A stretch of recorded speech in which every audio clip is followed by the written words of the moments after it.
오늘부터 야고보서 강의를 시작합니다. 야고보서는 신약성서 중에 가장 먼저 쓰여진 책으로 실질적인 교훈에 대해서 기록을 하고 있는 책입니다. 그래서 예수를 믿는 그리스도인들이 어떻게 살아야 하는가에 대한 말씀이 바로 야고보서의 주된 목적이고 또 내용입니다. 이 부분은 어떻게 보면 예수 믿는 사람이 이렇게 살아야 한다, 예수를 이렇게 믿어야 한다, 이런 메시지를 보면 사도 바울이 전한 오직 예수를 믿음으로 구원을 얻는다 라고 하는 것과 좀 반대되어진 내용으로 보입니다. 그런데 그렇지 않습니다. 오히려 오직 예수를 믿음으로 구원을 얻는다의 이 믿음의 이 야고보서의 말씀은 더 강한 믿음의 삶을 지킬 수 있는 길잡이가 되어주는 거예요. 그래서 반대되는 게 아니라 오히려 상호 보완적인 말씀이에요. 그래서 믿는다면 이렇게 살아야 한다. 그 말씀 우리가 이제 살펴보게 될 건데, 왜 바울의 메시지와 야고보 사도의 메시지가 이렇게 다를까를 먼저 살펴보면 그 배경에 그 이유가 있어요. 사도 바울의 사역하는 사역의 환경과 야고보 사도가 사역하는 환경이 완전히 다릅니다. 바울의 사역 환경을 보면 이런 거예요. 바울이 유대인들에게 복음을 전합니다. 그런데 이 복음을 받아들인 유대 그리스도인들이 자꾸 율법을 지킴으로 이 구원을 얻으려고 하는 모습들이 있는 거예요. 예전의 모습 그대로 있는 거죠. 복음을 들었지만 이 복음에 대한 중요성은 인정하지 않고 예수는 아는데 구원은 율법을 통해서, 율법을 이루는 것을 통해서 얻으려고 했단 말이에요. 그러니까 사도 바울이 너희들 예수를 믿는 그 믿음에 그 굳건한 밑바탕이 없으면 너희들이 지키는 율법 아무 소용없을 수도 있다. 그래서 오직 믿음으로 구원을 얻을 수 있다라고 얘기를 한 거고, 야고보 사도가 사역하는 때는 많은 그리스도인들이 이미 있었던 때예요. 교회가 성장을 하고요, 수많은 그리스도인들이 예수를 믿기 시작합니다. 초대 그리스도인들은 목숨을 걸고 예수를 믿었던 사람들이에요. 그런데 그 교회 안에 무슨 일이 일어나는가? 분포가 생깁니다. 파가 갈려요. 그리고 온갖 유혹에 다 넘어가는 거예요. 여자 문제, 음란하고 인간적인 그런 악함의 문제들이 전혀 해결되지 않는 거예요. 예수를 믿는다 하지만 서로 욕하고 팔을 가르고, 도무지 이 야고보 사도가 볼 때는 우리가 복음을 전하자는 건지 말자는 건지 알 수가 없는 거예요. 모범을 보여야 될 거 아닙니까? 오히려 예수를 믿는다고 하는 사람들이 윤리적으로 더 악한 모습들을 하고 있으니 어떻게 복음이 전해지냔 말이에요. 세상 사람들과 전혀 구분이 되지 않는 모습. 입만 무성하지 실질적인 삶의 믿음의 열매는 하나도 없는 거예요. 저는 이 상황을 묵상하면서 이 예수님의 예화가 떠올랐어요. 그리고 거기에 분명히 야고보가 있었습니다. 어떤 예화냐면, 예수님께서 좀 시장하셔서 잎사귀가 무성한 무화과 나무를 보십니다. 그리고 그곳에 가서 무화과 나무를 따려고 하셨어요. 그런데 무화과가 없고 잎만 무성하게 있는 거예요.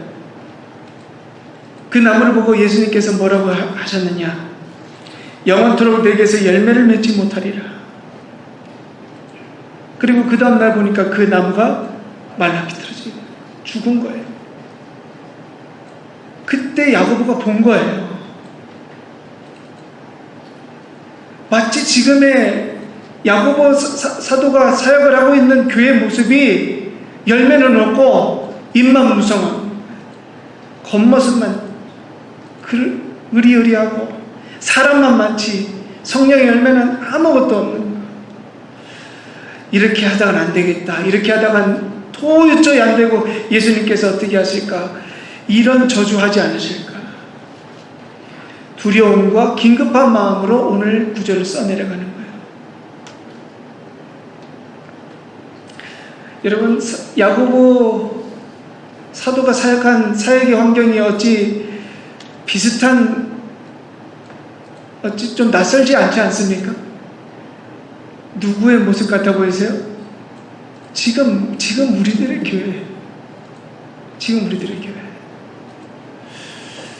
정말 부끄럽게도 그리스도인들뿐만 아니라 목회자들도 수많은 시험과 유혹에 넘어가는 모습들, 여러분, 그게 이 믿지 않는 사람들에게 어떻게 보이겠습니까? 예전에는 이런 얘기했어요. 어떻게 교회가 그러냐? 그렇죠? 지금은 이런 얘기를 해요. 예수쟁이들이 더한다. 예수 믿는 사람들이 더한다 그래요. 오죽하면 한 교회에 10년, 20년, 30년 다니신 분들 대단하다고 하잖아요.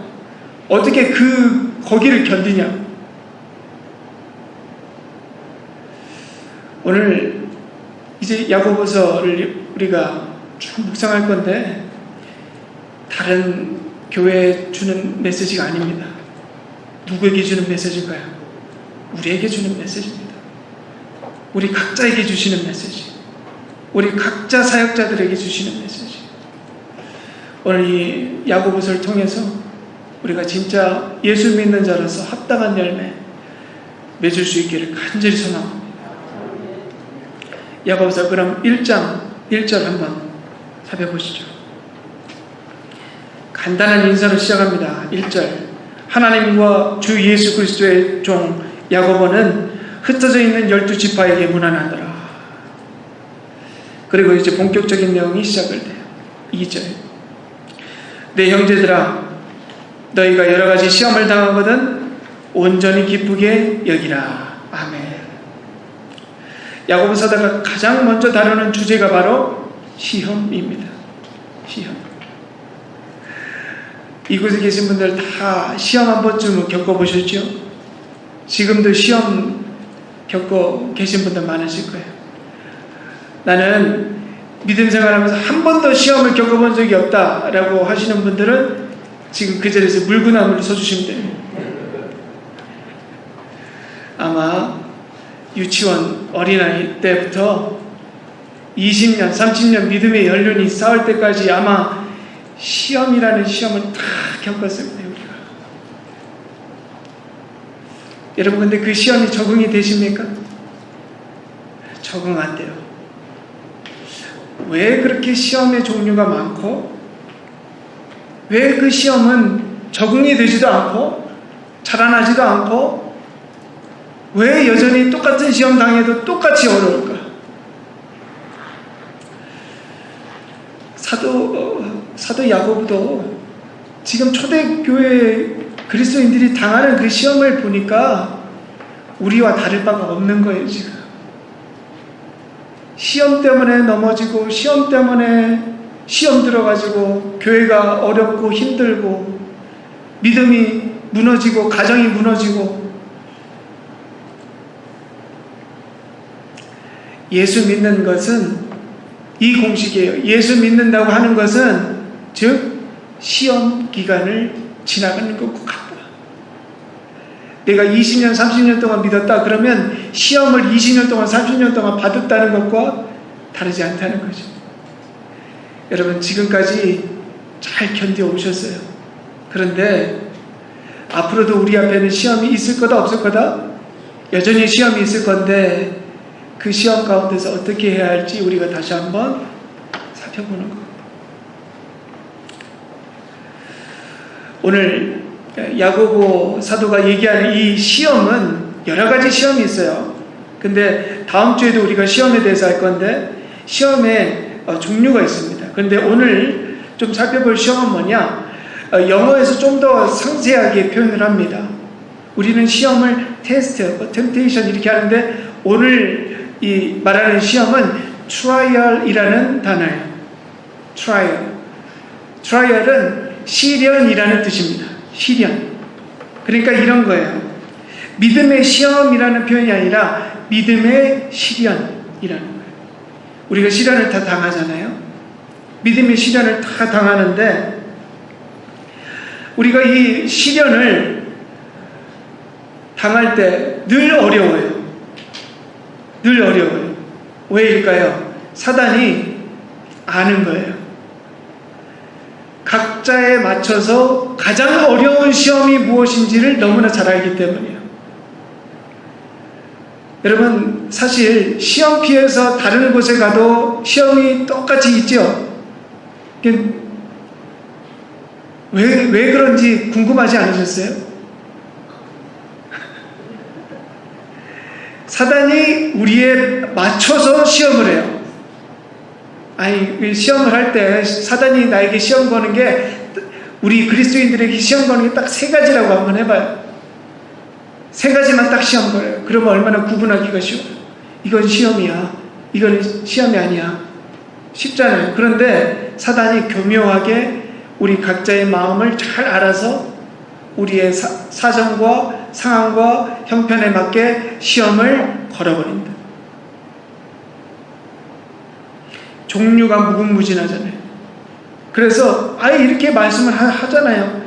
너희가 몇 가지가 아니라 여러 가지 시험을 당하거든 이라고 말을 하잖아요. 여러 가지 시험. 하늘을 두루마리 삼고 바다를 먹물 삼아도 우리가 당한 시험을 하늘에 적어도 모자랄 판이다. 여러분, 하나님의 은혜가 그렇게 많다고 하지만 그만큼 시험도 많은 거예요. 그래서 우리가 인정해야 합니다. 우리가 예수 믿는 동안에 시험 안 당하려고 하는 걸 내려놔야 돼요. 예수 믿는 건 시험 당하는 시간이라는 거예요. 언제까지? 주님 만날 때까지. 주님 만날 때까지. 그런데 너무 걱정하지는 마세요. 그래서 오늘 말씀 주시는 거예요. 핵심이 뭔지. 하나님께서 시험을 우리들에게 허락하시는 것처럼 보이실 수도 있지만 그렇지 않아요. 하나님께서 우리에게 어떻게 시험을 이길 수 있는지도 함께 주셨단 말이에요.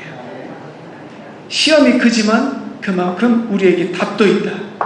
그 답이 바로 하나님으로부터 오게 됩니다.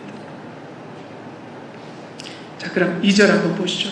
시험을 어떻게 여기라고 하는가? 시험 당하는 것을 온전히 기쁘게 여기라. 아멘. 여러분, 이럴 때는 아멘 하시는 겁니다. 시험 당하는 것을 온전히 기쁘게 여기라. 아멘. 여러분, 시험 당하는 게 왜 기뻐요? 이거는 말도 안 되는 소리죠. 그런데 자세히 보면 가능한 이유가 있어요.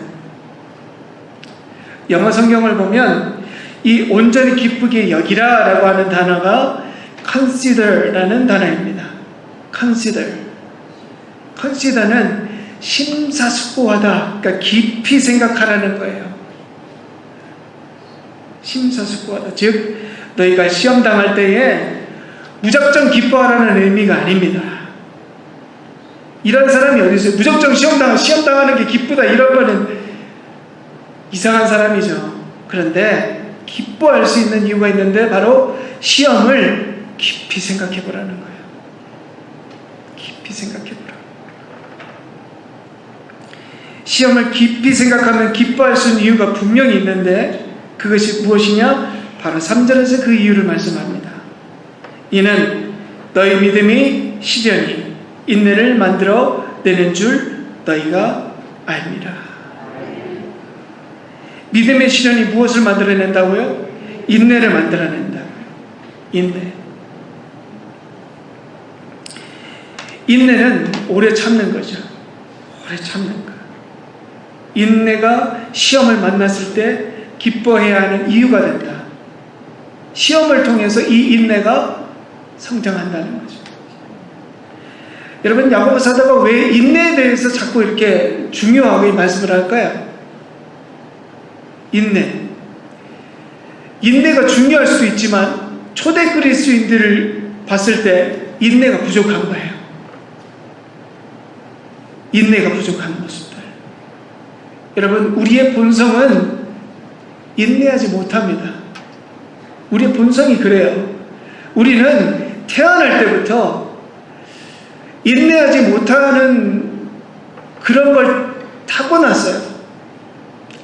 그 첫 번째 죄가 무엇일까요? 바로 하와가 뭐가 급해서 그렇게 선악과를 빨리 먹었겠어요. 조금만 참았으면 됐잖아요. 그런데 하와만 못 참았습니까? 아담은 주는 거 좋다고 먹었잖아요. 다 알고. 남자나 여자나 똑같은 거예요. 우리는 기본적으로 참지 못해요. 성경에 보시면 수많은 죄들이 무엇 때문에 올라왔는지 아십니까? 인내하지 못했기 때문이에요. 하나님께서 사울의 인내하지 못하는 모습을 보고 슬퍼하셨어요. 인내하지 못하는 사람들이 죄를 졌어요. 인내하지 못한 사람이 결국 예수도 팔아버렸어요. 조금만 참았어요.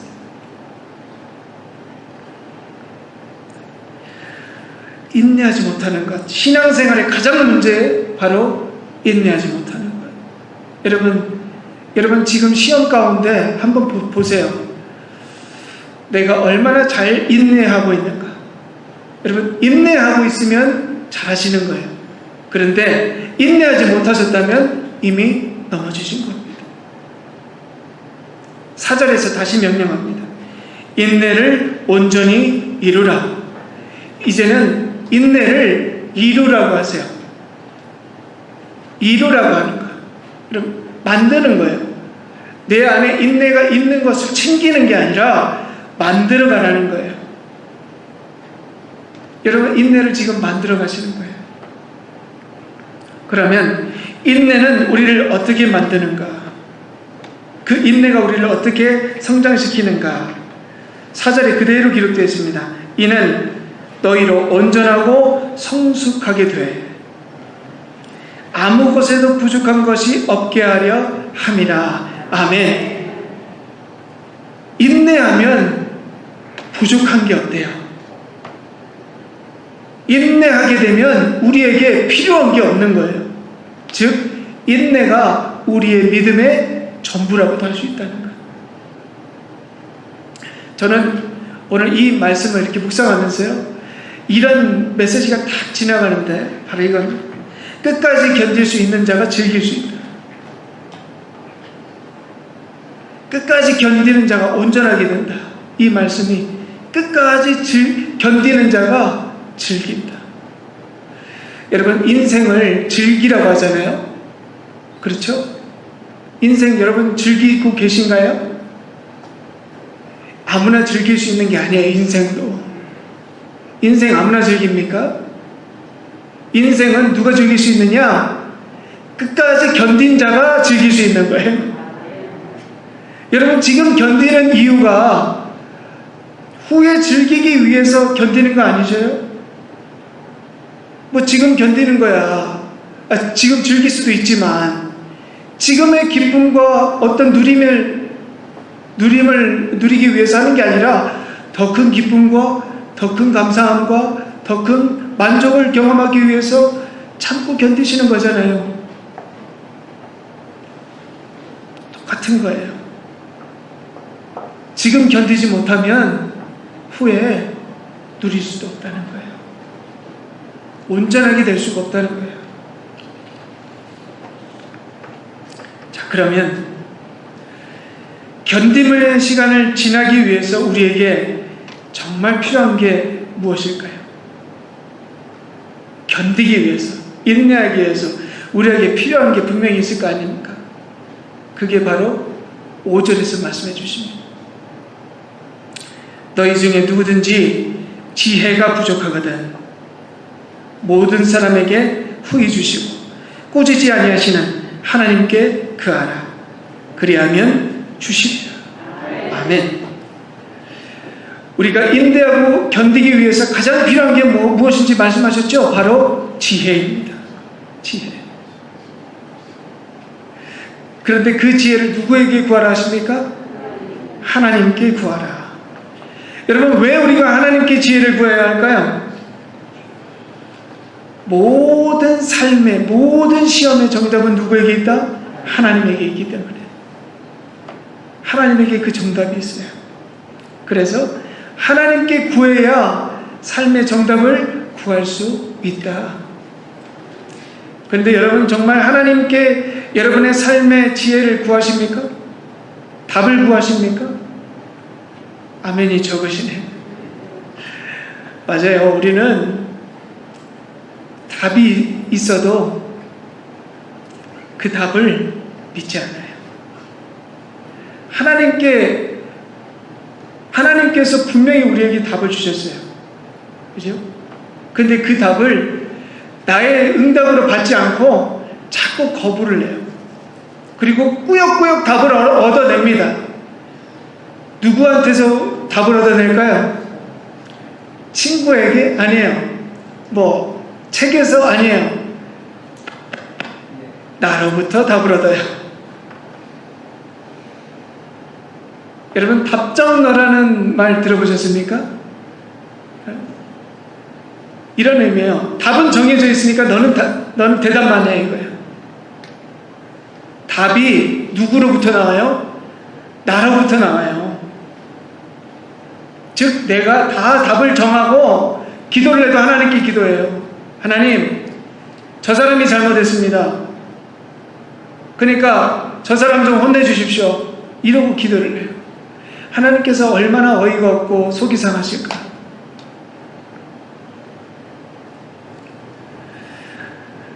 하나님께서 이미 우리에게 정답을 주셨어요. 여러분, 제가 예를 한번 들려드릴게요. 여러분, 하나님께서 우리가 누군가와 사이가 틀어졌을 때 우리가 하나님께 기도합니다. 하나님, 어떻게 해야 됩니까? 그럼 하나님께서 무슨 응답을 주실까요? 분명한 응답을 주세요. 내가 너를 용서한 것처럼 너도 그 사람을 용서해라. 그런데 어떤 분들은 이런 응답도 받아요.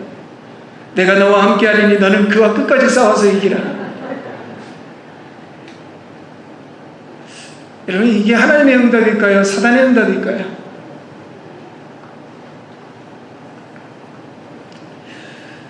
여러분, 우리가 하나님의 응답 앞에 지속적으로 의심을 가져요.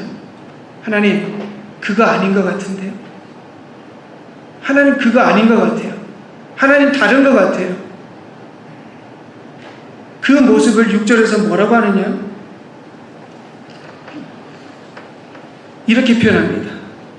의심하는 자는 마치 바람에 밀려 요동하는 바다 물결 같으니.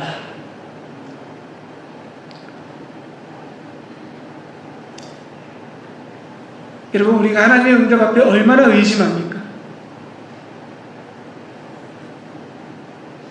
그 의심이 끊임없이 우리를 무너뜨려요.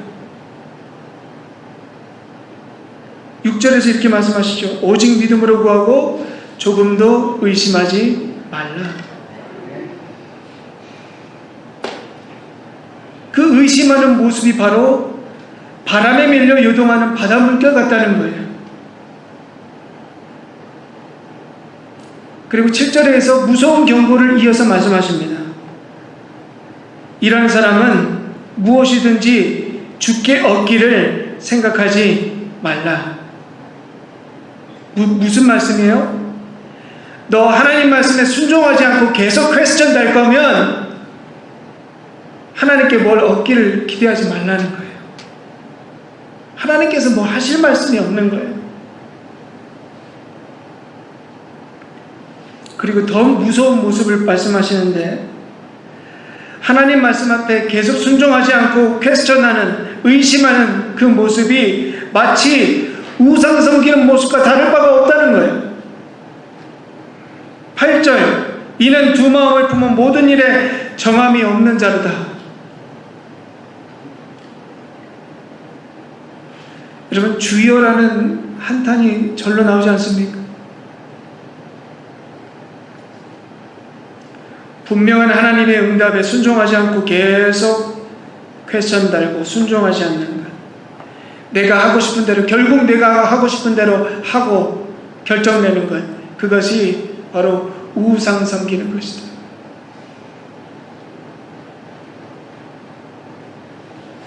우리가 이 경고를 두려운 마음으로 받을 수 있어요. 여러분 가운데 지금 시험 가운데 계시면 하나님 응답 앞에 자꾸 일어나는 질문을 중단하십시오. 분명한 하나님의 응답에 이제 질문을 중단하는 거예요. 그리고 하나님의 응답만 남기는 겁니다. 그 작업을 하는 거예요. 저는 예수님의 기도에서 이것을 발견할 수 있습니다. 예수님께서 겟세마네 동산에서 마지막으로 기도하시잖아요. 땀방울이 핏방울이 되는 것처럼 기도하실 때 예수님도 이 과정을 겪으십니다. 처음에 뭐라고 기도하십니까? 아버지, 할 수만 있으시거든 이 잔을 내게서 옮겨주십시오. 이거예요. 하나님, 이 잔 옮겨주시면 안 됩니까? 이 잔 옮겨주시면 안 됩니까? 질문이잖아요. 질문. 안 됩니까? 근데 예수님 바로 꺾으시잖아요. 주여, 내 뜻대로 마시고 아버지 뜻대로 하시옵소서. 여러분, 시험을 이길 수 있는 힘이 여기 있는 거예요. 주님께서 그 시험을 이기셨기에 지금 우리가 있는 거예요. 이 구원을 얻은 겁니다. 우리도 똑같아요. 우리가 시험을 넘어갈 수 있는 그 기도의 방향도 바로 이겁니다. 하나님께 질문하지 않는 거예요. 이제는 순종하는 거예요. 하나님, 아버지 뜻대로 하시옵소서. 그리고 12절, 시험을 견디는 자에게 주시는 은혜에 대해서 기록을 하고 있습니다. 왜 시험을 견뎌야 하는지 중요한 이유를 말씀하십니다. 12절, 시험을 참는 자는 복이 있나니 이는 시련을 견디어 낸 자가 주께서 자기를 사랑하는 자들에게 약속하신 생명의 멸류관을 얻을 것이기 때문이라. 아멘. 시험을 참는 자가 뭐가 있다고요? 복이 있다고요. 복. 시험을 참는 자는 복이 있나니. 저는 이게 보여집니다. 하나님께서 우리에게 시험을 이기라고 말씀하지 않으셨어요. 시험을 어떻게 하라고요? 참으라고요. 참으라고요. 우리가 왜 시험에 자꾸 넘어지느냐? 자꾸 이기려고 하니까. 이기려고 하니까. 시험에 이기려고 하니까. 여러분, 시험은 이기는 게 아닙니다. 어떻게 하는 거라고요? 견디는 거라고요. 여러분, 지금 견디는 거예요.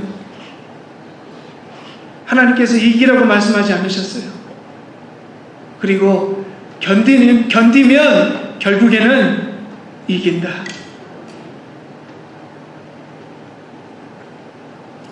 그리고 시험을 견뎌낸 자를 하나님께서 어떻게 인정하시는가? 바로 자기를 사랑하는 사람으로 인정하신다고 말씀하세요. 여러분, 즉 시험을 견디는 것이 바로 하나님을 사랑하는 가장 큰 표현이라는 거예요. 여러분, 그래서 지금 견디세요. 여러분, 견디십시오. 견디세요. 견디면 하나님을 사랑하는 증거가 된다는 거예요. 일석이조 아닙니까? 시험도 결국엔 이기고 하나님을 사랑하는 방법이 바로 견디는 것입니다.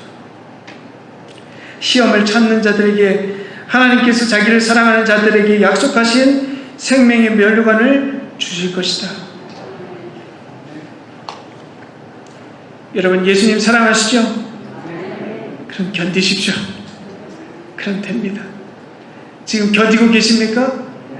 잘하고 계십니다. 끝까지 견디십시오.